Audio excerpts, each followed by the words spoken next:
పాలమూరు ముద్దుబిడ్డ గల్లీ స్థాయి నుంచి జాతీయ స్థాయికి ఎదిగినటువంటి ఒక మహిళా నాయకురాలు. మనందరము జేజమ్మ అని పిలుచుకునేటువంటి మన అరుణమ్మ.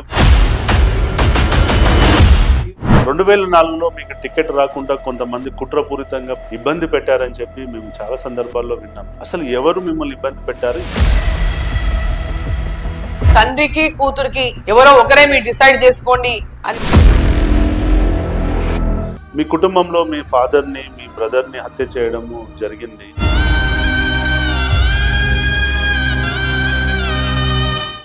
అసలు ఎందుకు ఈ హత్య చేయాల్సి వచ్చింది? అసలు దీనికి వెనకాల ఉన్నటువంటి కారణాలు ఏంటి? మా ఫాదర్ అక్కడక్కడనే కుప్పగూలిపోయింది. నేను బయలుదేరిపోతే అక్కడ పడున్నాడు. మా తమ్ముడు అట్లే కారులో ఉన్నోని కారులోనే కాదు.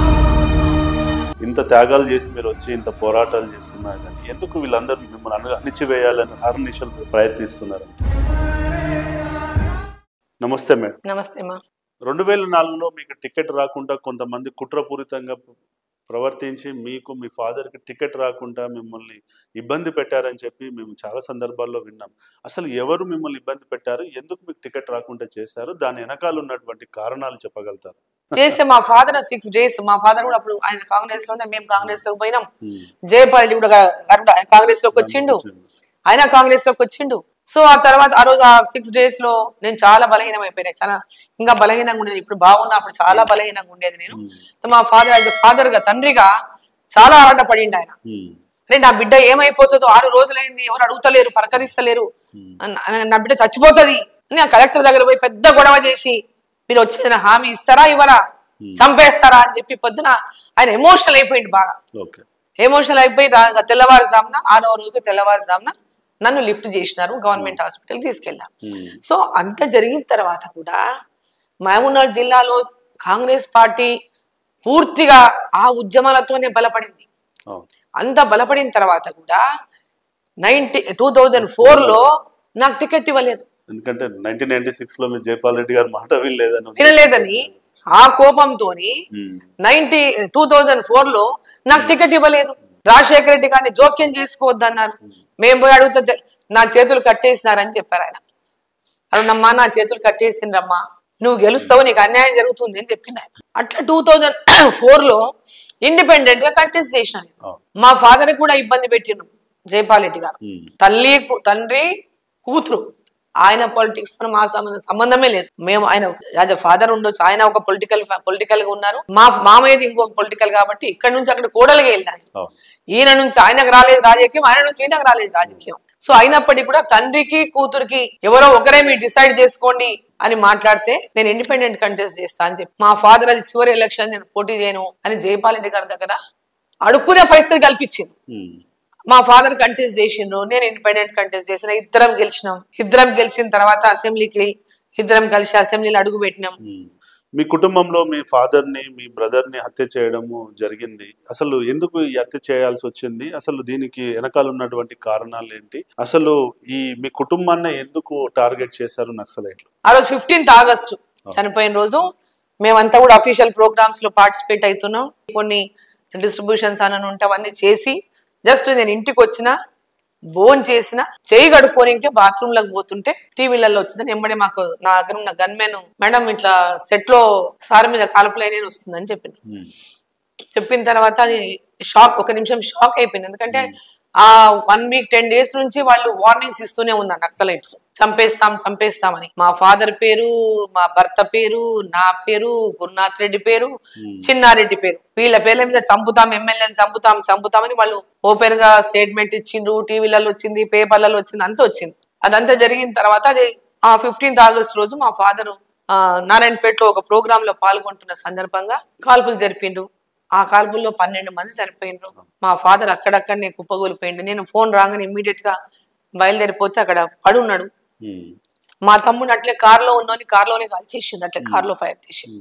సో ఇంకా అట్లే నేను పోయినాకనే బాడీస్ తీసిండు అక్కడి నుంచి. నేను పోయే వరకు బాడీస్ ముట్టుకోలేవాళ్ళు. నేను పోయిన తర్వాతనే ఇక బాడీస్ తీసి మా బ్రదర్ది, అంటే అక్కడ నేను దగ్గర పోయే వరకు కూడా మా బ్రదర్ చనిపోయిండు అని నాకు తెలియదు. ఫాదర్ ఒకటే చనిపోయిండు. బ్రదర్ ని ఉస్మానియా షిఫ్ట్ చేస్తున్నా, ఐ మీన్ నిమ్స్ షిఫ్ట్ చేస్తున్నా అని చెప్పాను. అది మధ్యలో ఉన్నప్పుడే తెలిసిపోయింది నాకు. కానీ ఇక మా మదర్కి ఎట్లా చెప్పాలా, మా ఫ్యామిలీకి ఎట్లా చెప్పాలా, ఎందుకంటే నేనే పెద్దదాన్ని ఇంట్లో. సో మీరు రాజకీయంగా కుటుంబం సాధించిన దానికంటే ఎక్కువ నష్టపోయిందే ఎక్కువ ఉంది మీ జీవితంలో ఎక్కడ చూసినా కానీ. మీరు చెప్తున్న విధానంలో చూసి ఇంత త్యాగాలు చేసి మీరు వచ్చి ఇంత పోరాటాలు చేస్తున్నా కానీ ఎందుకు వీళ్ళందరూ మిమ్మల్ని అణిచివేయాలని అహర్నిశలు ప్రయత్నిస్తున్నారంట? అంటే ప్రజల లోపల మాకున్నటువంటి ఆ పాపులారిటీని చూసి తట్టుకోలేకపోతున్నాను. అంటే జిల్లా వ్యాప్తంగా మా ఫ్యామిలీకి ఉన్నటువంటి కమిట్మెంట్ కానీ, ఆ సర్వీస్ కానీ, దాని పట్ల ప్రజలకు ఉన్నటువంటి విశ్వాసం కానీ, మా పాపులారిటీని తట్టుకోలేక ఏదో రకంగా అణిచివేయాలి, వీళ్ళని ఎదగనీయకూడదు అనేటటువంటి లక్ష్యంతో పనిచేసిండ్రు ఇంతకుముందు పెద్ద నాయకులు. 2009లో మా ఫాదర్ చనిపోయినారు. 9లో డీలిమిటేషన్ వచ్చింది. డీలిమిటేషన్ లో గద్వాల్ని, అలంపూర్ని తీసి నాగర్ కర్నూలు పార్లమెంట్ లోకి వేసి, అది కూడా పెద్ద కుట్ర. ఎందుకంటే ఈ యొక్క 2 ఫ్యామిలీలు ఇది అది ఉంటే వీళ్ళు స్ట్రాంగ్ ఉన్నారు, వీళ్ళని విడగొట్టాలా, విడగొట్టాలనే ఉద్దేశంతో అలంపూర్ని, గద్వాల్ని తీసి నాగర్ కర్నూలు కలిపారు. సరే, అయినప్పటికీ కూడా జిల్లా వ్యాప్తంగా పనిచేసిన మినిస్టర్ గా 2009లో మంత్రి అయినా, నేను ఎమ్మెల్యే గెలిచిన, ప్రజలు నన్ను గెలిపించిండ్రు, ప్రాజెక్టు పూర్తి చేసిన, టేకప్ చేసినామని ప్రజల విశ్వాసం ఉంచి నన్ను గెలిపించిండ్రు. గెలిపించిన తర్వాత ప్రాజెక్ట్ చిత్తశుద్ధితో పూర్తి చేసిన, 2012లో నీళ్ళు ఇచ్చిన, 2013లో భీమా, కల్వకుర్తి, నెట్టంపాడు అన్నిట్లో నీళ్ళు ఇప్పించినాము. మా ఫాదర్ కూడా కల ఒకటే ఉండేది, భీమా భీమా భీమా అనేటోడు ఎప్పుడు మా ఫాదర్. జయమ్మ చెరువు, జయమ్మ చెరువు, జయమ్మ చెరువు, నారాయణపేట జయమ్మ చెరువు, నీళ్ళు ఇయ్యాలా, నీళ్ళు ఇయ్యాలా, అది ఆయన యొక్క విజన్. అది ఈరోజు పిట్ట ఏమంటారు, చిలక పలుకులు వరుకుతున్నారు వచ్చిన వాళ్ళు, దాని గురించి తెలియదు, దాని బ్యాక్గ్రౌండ్ తెలియదు, మా ఫ్యామిలీ సాక్రిఫైసెస్ తెలియదు. అక్కడికి వచ్చి ఏది పడితే అది మాట్లాడుతున్నారు నాయకులు, ఈరోజు ఉన్నటువంటి నాయకులు.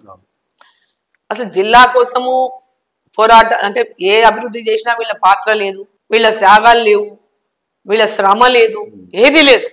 ఈ రోజు కేవలం అరుణమ్మను ఓడగొట్టాలి, ఆయన ఉన్నంత కాలం నన్ను ఓడగొట్టాలని చేసిండ్రు.